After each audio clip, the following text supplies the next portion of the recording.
All right, today we're going to talk about how to load your hand. We're doing closed chain activity. Closed chain activity, more or less, you're connected to the ground, right? We talk about the foot a lot in things like, squat, lunge, deadlift, of how we're using the foot actively. Well, it kind of goes for the hand as well. So what's a common fault we would see with how somebody's going to load their hand in something like a push-up or a plank? Well, the most common thing is you're going to put all of the load through the lateral aspect of your hand. So when you load here, if you look, you're going to see that there's this big space under somebody's hand. Honestly, most people's fingers are completely passive.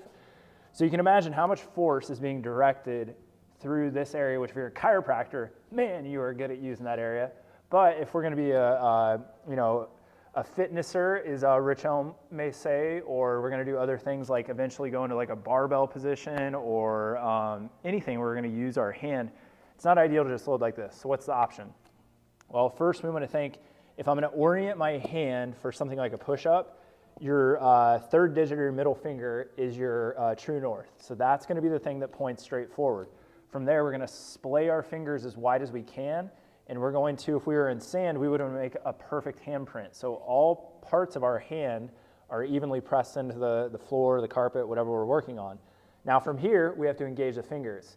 This can sometimes be difficult, and we come around and kind of check, like, can you actually see your fingers blanch? And what we want to make sure doesn't happen is what? Is we push the fingers that we start to tent the hand again.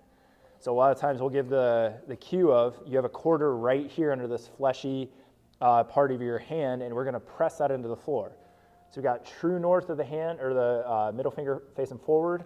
The entire hand is flat on the floor. Fingers are active.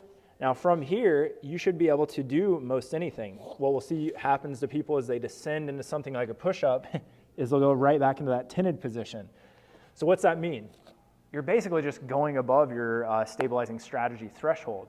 So just like if I had somebody with a stiff ankle, a foot that couldn't keep up with what we're coaching, what we'd want to say is you've got to work below your threshold until you kind of bump your capacity up. So it may be just working on hand placement in something like a static plank or all fours or a bear position, but this hand position goes across the board, where, go look at a gymnast or somebody that's going to do a handstand, extremely active through the entire hand and fingers to give them a lot of control, and yeah, that's how we're going to stabilize our hand.